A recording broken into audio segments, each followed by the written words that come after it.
cristãos que caminhamos por um mundo diferente do de Jesus. É um mundo bem diferente, né? A sociedade mudou, a cultura mudou, os aspectos financeiros mudaram. E hoje nós vamos refletir sobre um tema importante que diz: como ser um seguidor de Jesus em um mundo diferente do dele. A gente sabe que os primeiros seguidores de Jesus, a igreja primitiva, viviam um contexto sociocultural muito diferente do nosso. Aquela sociedade era fortemente influenciada pelo judaísmo e pelo Império Romano. Testemunhou a formação da primeira comunidade cristã que enfrentou inúmeras adversidades. Muitos dos nossos primeiros irmãos foram presos, foram perseguidos e até martirizados por defender, pregar e praticar os ensinamentos de Jesus. Um exemplo marcante é o de Estevão, um homem descrito na Bíblia como cheio da graça e do poder de Deus, que realizava grandes sinais e maravilhas entre o povo. No entanto, ao pregar o Evangelho, como narra o livro de Atos no capítulo 7, os judeus daquela época, resistindo à pregação de Estevão e ao Espírito Santo, eles ficaram enfurecidos ao escutar a pregação do Evangelho. A Bíblia conta que durante a pregação de Estevão, eles taparam os ouvidos, rangiam os dentes e arrastaram Estevão para fora da cidade e o apedrejaram até a morte. E eu acho que esse episódio nos leva a refletir como podemos hoje seguir a Cristo, pregar a mensagem do Evangelho em um mundo que, embora diferente daquela época, ainda desafia a nossa fé. Será que é possível seguir a Jesus da mesma forma que os primeiros cristãos em um mundo completamente diferente? E para que a gente consiga responder essa questão, a gente precisa saber como viviam os primeiros cristãos convertidos ao Evangelho de Jesus e se o que eles praticavam naquela época, ainda assim é possível praticar nos dias de hoje. Para isso, quero te convidar a abrir o livro de Atos dos Apóstolos, no capítulo 2. Vamos ler nos versos 42 a 47. Atos, capítulo 2, dos versos 42 a 47. A título de curiosidade, o livro de Atos ele foi escrito por um médico evangelista chamado Lucas, e foi direcionado a uma pessoa chamada Teófilo, ou alguém chamado e amado por Deus. A gente não sabe se foi uma pessoa, se era um Teófilo chamado Teófilo, ou se era para um povo, pessoas amadas por Deus, né? Porque antigamente as pessoas botavam o nome dos filhos, hoje em dia é Enzo, uns nomes meio diferentes, que a gente bota o nome depois que a gente vai investigar o significado. Mas naquela época, nomes tinham significados. Então vamos lá. Atos, capítulo 2, do verso 42. Todos acharam? Amém. Então diz assim o texto: e perseveravam na doutrina dos apóstolos e na comunhão, no partir do pão e nas orações. Em cada alma havia temor, e muitos prodígios e sinais eram feitos por intermédio dos apóstolos. Todos os que creram estavam juntos e tinham tudo em comum. Vendiam as suas propriedades e bens, distribuindo o produto entre todos à medida que alguém tinha necessidade. Diariamente perseveravam unânimes no templo, partiam pão de casa em casa e tomavam as suas refeições com alegria e singeleza de coração, louvando a Deus e contando com a simpatia de todo o povo. Enquanto isso, acrescentava-lhes o Senhor, dia a dia, os que iam sendo salvos. Então, irmãos, como já falamos, os dias atuais, a cultura, a sociedade e o mundo de hoje não é o mesmo mundo de Estevão, por exemplo, que ele foi morto, foi apedrejado porque ele pregava o Evangelho. Pelo menos aqui no Brasil, né? Aqui no Brasil, a gente ainda tem liberdade de culto, a gente ainda tem liberdade religiosa e temos o direito e o dever de respeitar todas as religiões, independente se a gente concorda ou não com a religião das outras pessoas.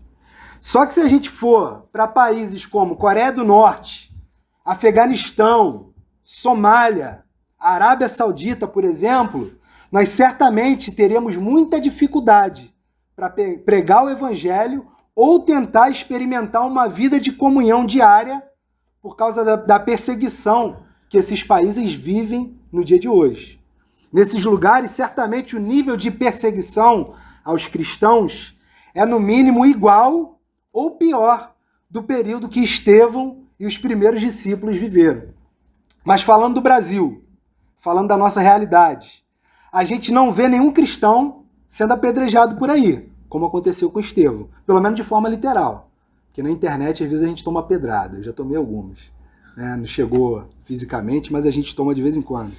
A gente vê burburinhos, perseguições pontuais a pastores, mas nada comparado a esses países que eu comentei aqui. E a gente também não vê nenhum cristão hoje em dia vendendo as suas propriedades e repartindo com o próximo, como era o caso da igreja primitiva. Por quê? Porque o mundo mudou. O mundo mudou, o perfil da igreja mudou, mas isso não pode ser uma justificativa para a gente deixar de observar alguns princípios daquela igreja, que eu vou falar em breve. E no texto de Atos, a gente lê que temos a descrição de uma comunidade cristã profundamente comprometida com os ensinamentos de Jesus, que caminhavam com os apóstolos, os nossos primeiros irmãos que Jesus escolheu a dedo. Jesus escolheu os apóstolos a dedo. E eles transmitiram os seus ensinamentos de forma progressiva até chegar aos nossos dias.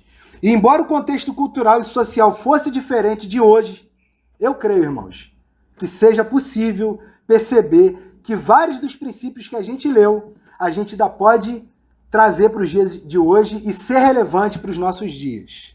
A questão é como viver esses valores de forma prática nesse mundo moderno.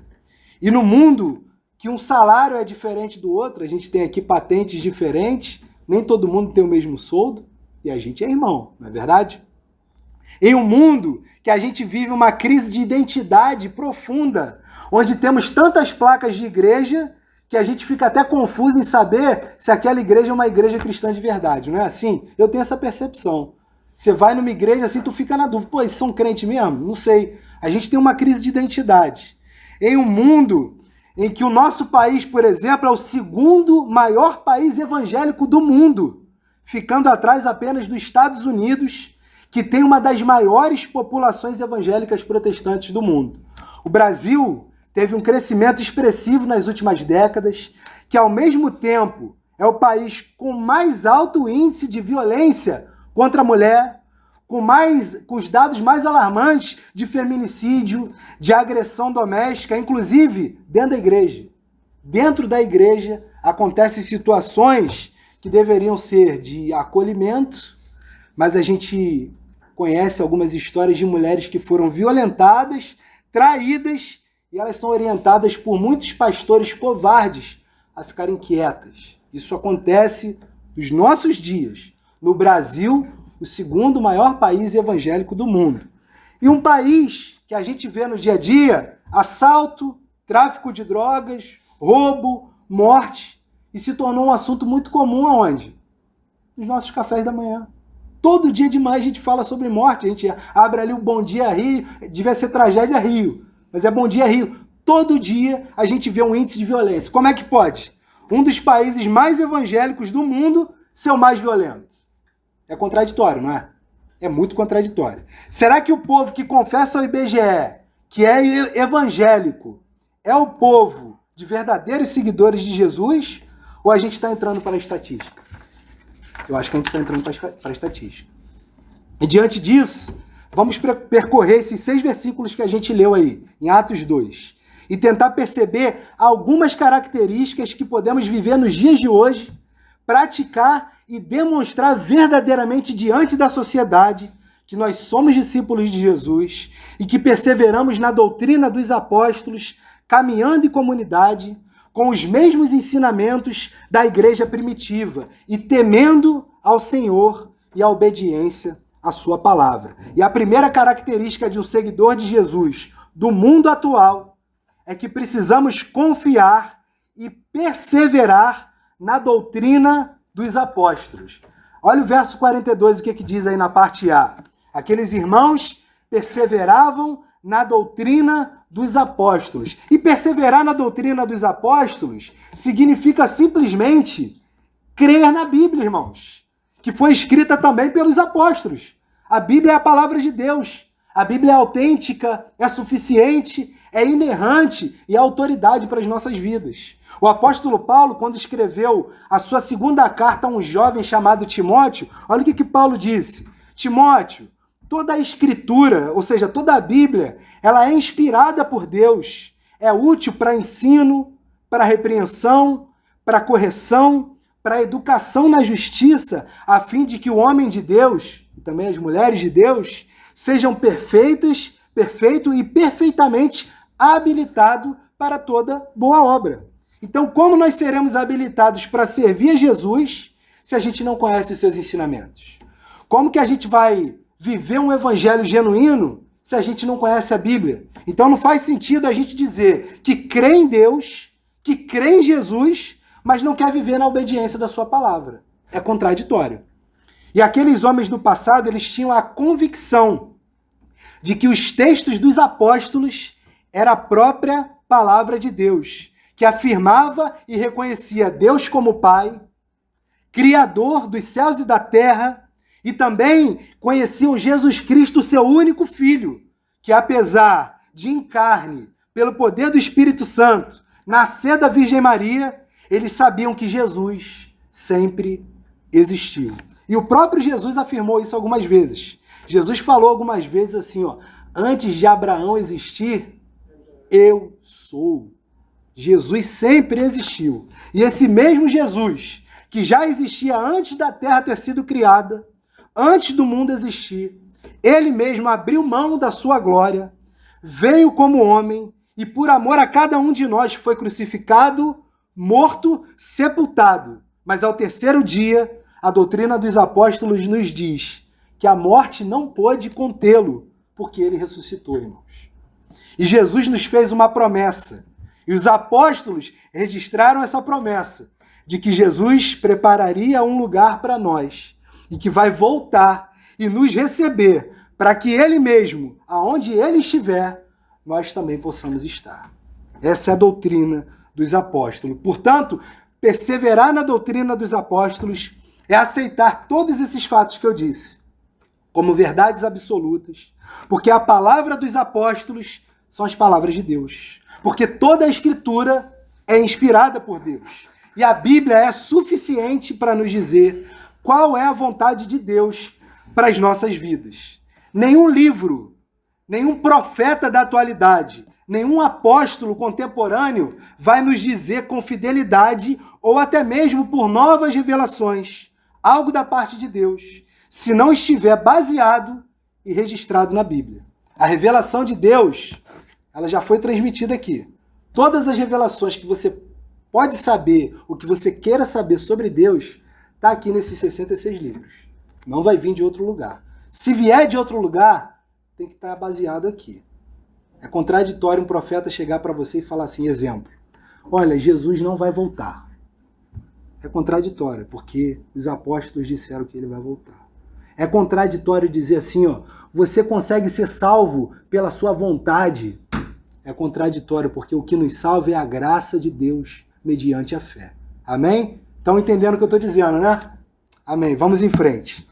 A revelação de Deus já foi transmitida. E além disso, nenhuma religião, nenhum pastor, nenhum líder religioso ou qualquer pessoa, por mais influente ou bondosa que seja, pode nos direcionar até o trono de Deus, se não for por intermédio de Jesus. O apóstolo Paulo disse outra coisa para o jovem Timóteo. Ele disse assim, Timóteo, só existe um Deus e um só mediador entre Deus e os homens, Cristo Jesus, homem, o qual a si mesmo se deu em resgate por todos, testemunho que se deve prestar em tempos oportunos. Então, irmãos, da mesma forma que o apóstolo Paulo disse para Timóteo, Hoje, nos nossos dias, a gente também precisa testemunhar. A gente também precisa pregar que a salvação dos nossos pecados só pode ser obtida através do sacrifício de Jesus na cruz do Calvário. Porque só Ele é o caminho e que somente Ele pode interceder pelos nossos pecados. Por isso, a gente tem que aproveitar, irmãos, a oportunidade e a liberdade que a gente tem no nosso país. Porque a gente não sabe até quando pode acontecer algum problema sério, a política mudar, o mundo mudar e a gente ser perseguido. E aí? Se a gente não... Vamos supor que a gente um dia no Brasil seja proibido de ler a Bíblia. Se ela não estiver guardada no nosso coração, eu lembro do livro de Eli, daquele filme, não tem como não lembrar o filme do livro de Eli. Se a Bíblia não estiver no nosso coração, como é que vai ser? Como é que a gente vai estar enraizado na palavra? A gente vai passar por dificuldade. A gente precisa estar firme na rocha, entendendo o que a Bíblia diz e guardando no nosso coração. Precisamos dizer para as pessoas que Jesus não veio para salvar religioso, que Jesus não veio para salvar hipócrita, que Jesus não veio para salvar pessoas que possuem autojustiça, justiça própria, mas Jesus veio para salvar pecadores confessos e arrependidos dos seus pecados. E eu não tenho dúvida que ainda tem muita gente que Jesus vai transformar no nosso meio. Eu não tenho dúvida disso. Pergunta pro teu irmão aí. Você quer ser um seguidor de Jesus nesse mundo? Pergunta para ele aí. Agora responde para ele assim, ó. Persevere na doutrina dos apóstolos. Segundo ponto, irmão. Já estou terminando. No verso 42 diz assim, ó. Aquele povo perseverava na doutrina dos apóstolos e eles também partilhavam da comunhão, do partir do pão e das orações. Aqueles irmãos estavam juntos, aqueles irmãos comiam juntos, aqueles irmãos oravam juntos. E o princípio da comunhão, irmãos, é um cuidado mútuo, é o amar o próximo como a nós mesmos ou como a ti mesmo. Essa é uma das características principais de um verdadeiro seguidor de Jesus. Eles viviam juntos, eles praticavam o amor fraternal, e eu tenho certeza que nos dias de hoje nós também podemos viver da mesma forma que aqueles caras viviam. A gente tem a capacidade de amar, não por nós, mas porque o Espírito Santo está dentro de nós. Porque onde está o Espírito Santo, há amor. Onde está o Espírito Santo, há perdão. A oração do Pai Nosso diz, perdoai os nossos pecados assim como nós perdoamos a quem nos tem ofendido. Se você não perdoa, é forte o que eu vou dizer aqui, eu estou dizendo para mim também, estou pregando para mim. Se você não perdoa, talvez você não tenha o Espírito Santo de Deus. Porque não faz sentido, é contraditório. O Espírito Santo é Deus dentro de nós. Foi algo que aconteceu dentro do nosso coração. É uma obra da regeneração que só Deus pode fazer. Então, se a gente não tem a capacidade de perdoar, como é que a gente quer o perdão de Deus? Como é que a gente vai ter a capacidade de aceitar o sacrifício de Jesus? É contraditório. Eu estou repetindo, é contraditório toda hora, mas tem motivo, tá, gente? E para quem não sabe, existe algo que a gente pode fazer nas nossas vidas, que são as células, os pequenos grupos que muitas igrejas têm. Que é o quê? É uma igreja dentro de casa. É quando você chama pessoas para estar lá compartilhando a palavra, lendo um texto, cantando louvores, orando uns pelos outros. Aquele povo vivia da mesma forma. É porque ali na Bíblia não está dizendo assim, eles viviam em células, mas eles viviam de casa em casa, fazendo o quê? Orando, dividindo o pão, cantando louvores. Isso é o quê? É uma célula, é um pequeno grupo. Eles estavam unânimes, juntos o tempo todo. Eu quero que você faça mais uma pergunta para o seu irmão aí. Você quer ser um seguidor de Jesus nesse mundo? Pergunta para ele aí. Procure uma igreja para estar em comunhão. Verso 43. Em cada alma havia temor, e muitos prodígios e sinais eram feitos por intermédios dos apóstolos. Ou seja, aqueles irmãos obedeciam a Deus não por medo de ir para o inferno, ou porque Deus é um tirano, sentado dentro do trono, aguardando os seus serviçais fazerem as suas vontades. Mas aqueles homens obedeciam a Deus porque eles experimentaram o amor de Deus, que perdoa, o amor de Deus que ama, que é justo, que é misericordioso ao ponto de entregar o próprio Filho para morrer no nosso lugar, meus irmãos. E aqueles irmãos da igreja primitiva serviam a um Deus amoroso, que ama pecadores, que ama perdoar pecados. Ele ama perdoar pecados. Aqueles homens, eles foram tão cheios de Deus, ao ponto de Deus manifestar por intermédio dos apóstolos prodígios, milagres e sinais, que apesar de não acontecer com a mesma frequência, ou com a mesma intensidade nos nossos dias, aquele povo viveu, presenciou milagres extraordinários, irmãos, de cura, de avivamento, de poder e de libertação. E aqueles sinais tinham uma função bastante específica, de autenticar os apóstolos como verdadeiros mensageiros de Deus e dar credibilidade àqueles homens para pregar o evangelho, para que todos pudessem crer no evangelho. Irmãos, eu não sei vocês, mas eu ainda acredito em milagres. Tem gente que não acredita, não. Tem gente que fala que cura, libertação, era só para aquela época lá. Eu tenho muita dificuldade de pensar dessa forma. Talvez não vai ter nenhum discípulo de Jesus aqui passando com a sombra curando, como era o caso de Pedro. Eu acho que aquilo ali era muito específico para dar credibilidade àqueles homens. Mas vou falar para vocês, eu sou um milagre. Eu tenho certeza que eu sou um milagre. Eu sei que muitos de vocês também têm essa certeza no coração. Porque eu já fiz muita coisa que desagradou o coração de Deus. Eu odiava a leitura. Eu odiava ler. Hoje em dia eu amo a leitura. Eu caçoava de crente. Eu ria da cara de crente. Porque na minha cabeça, crente só sabia dar dinheiro para a igreja, ficar gritando igual doido e dar dinheiro para pastor. Essa era a visão de crente que eu tinha. Mas Deus ainda faz milagres no dia de hoje. Eu conheço gente que já foi curada de câncer. Que o exame saiu de uma forma, a pessoa fez o exame na semana seguinte e não tinha nada. Eu conheço crianças que nasceram com hidrocefalia e o médico falou assim, ó, teu filho vai ficar aí, ó, só 2 semanas. Médicos renomados. Teu filho vai viver só 2 semanas. A criança morreu com 10 anos de idade.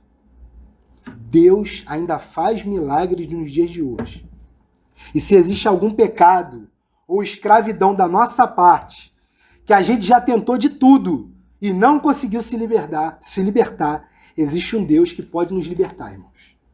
E eu também não tenho dúvidas de que o poder do Espírito Santo ainda atua nos nossos dias. Tem gente que desacredita disso, mas eu acredito. Que Deus cura a doença, que Deus cura vício, que Deus cura e faz o que Ele quer, porque Ele é Deus. Mas existe algo que é o maior milagre que Deus pode fazer por alguém, que é o quê? Colocar dentro de nós o Espírito Santo. Esse é o maior milagre. Resolver a nossa conta bancária é um milagre também, é muito bom. Curar alguma coisa que a gente não tem condição de curar é bom também. Mas Deus colocar dentro de nós o seu Santo Espírito é o maior milagre que a gente pode ter. Porque a regeneração de uma pessoa, ela faz ela crer e se arrepender dos seus pecados. Esse é o nosso maior milagre. Mas o fato é que um seguidor de Jesus no mundo atual tem a mesma característica dos da igreja primitiva. Ele tem o Espírito Santo. Então, o crente da igreja primitiva tinha o Espírito Santo? Por que o de hoje não vai ter? É contraditório pensar assim. Nós temos o Espírito Santo. E nós precisamos do Espírito Santo nas nossas vidas para que a nossa vida faça sentido e para que a gente possa suportar uns aos outros. Porque é só o Espírito Santo, irmãos. Para amar o nosso próximo, para amar alguém que faz mal para a gente. Só o Espírito Santo. Se não for por ele, a gente não vai conseguir, não. Verso 44, o livro de Atos diz: todos os que creram estavam juntos e tinham tudo em comum. Ou seja, mais uma vez o escritor enfatiza que eles estavam em comunhão. E para ter comunhão é necessário a presença do Espírito Santo. Para ter tudo em comum é necessário ter o poder de Deus no nosso meio. E isso é o poder do Espírito Santo. Verso 45.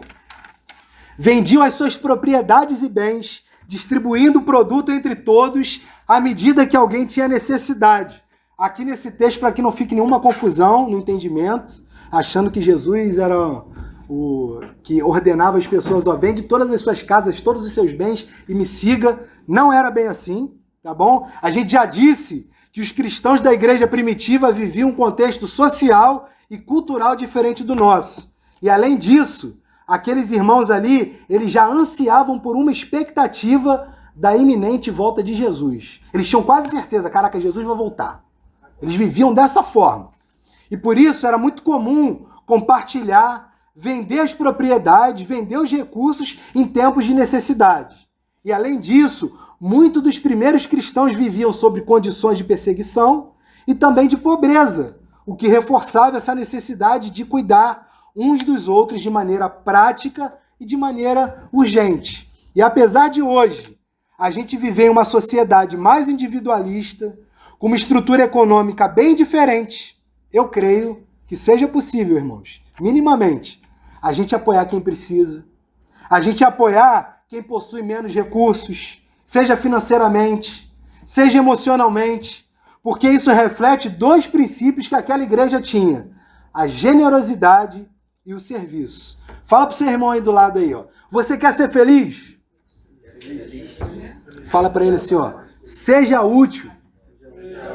Quer ser útil? Pergunta para ele de novo aí. Quer ser útil? Fala para ele assim, ó. Acho que vocês não vão querer falar agora não, ó. Quer ser útil? Se envolva com o problema de alguém. Deu volta, né? Mas é bem por aí, meus irmãos. A gente não precisa, irmão, a gente não precisa ser tão radical ao ponto de vender a nossa casa, a ponto de mexer na poupança ou na nossa aposentadoria para a gente ser generoso. Mas a gente pode servir o nosso próximo com o nosso tempo. A gente pode servir o nosso próximo com o nosso abraço, com o nosso ouvido, escutando alguém que precisa desabafar, ou dando uma palavra de vitória, de alegria para alguém que está perdido. Amém? Tem gente perdida do nosso lado, gente. Tem gente que está, às vezes, olhando para a caixa de som. Já aconteceu isso de manhã no alojamento, no rancho. A gente lá, tinha um amigo lá, um irmão lá, assim, ó. A gente começou a olhar para onde ele estava olhando. Ele estava perdido, não estou dizendo que estava com problema espiritual, mas ele estava na onça, irmãos. Ele olhando para nada. E às vezes a gente pode dar uma palavra. Versos 46 e 47, vamos terminar. Diariamente perseveravam unânimes no templo, partiam pão de casa em casa e tomavam as suas refeições com alegria e singeleza de coração, louvando a Deus e contando com a simpatia de todo o povo. Enquanto isso, acrescentava-lhes o Senhor dia a dia os que iam sendo salvos. Irmãos, a nossa vida está na mão de Deus. As nossas vidas estão nas mãos do Senhor. A igreja é do Senhor. É Ele quem chama pecadores ao arrependimento. E eu quero dizer uma coisa, se Ele nos chamou, irmãos, não tem como a gente viver de forma diferente, a gente precisa viver de forma diferente. Se Ele chamou a gente precisa ser unânime, a gente precisa ser alegre e singelos de coração. E eu sei que a gente não é robô, irmãos. Por a gente não ser robô, a gente tem diferenças, a gente tem vontades diferentes e habilidades diferentes. Contudo, o Senhor transformou a nossa vida e nos habilitou para uma coisa muito especial, que é amar as pessoas. O povo de Deus é o único povo que sabe amar de verdade, porque ele recebeu o amor de Jesus. E é um amor verdadeiro. Não é esse amor que o pessoal prega por aí, o amor que você pode fazer tudo. Jesus nos chamou para a liberdade, mas uma liberdade de consciência, em que a gente consegue subjugar as nossas vontades. Eu sei que Paulo disse: o bem que eu quero fazer, eu não faço. Mas o mal que eu não quero, eu vivo fazendo. Por quê? Porque é um problema de natureza de coração.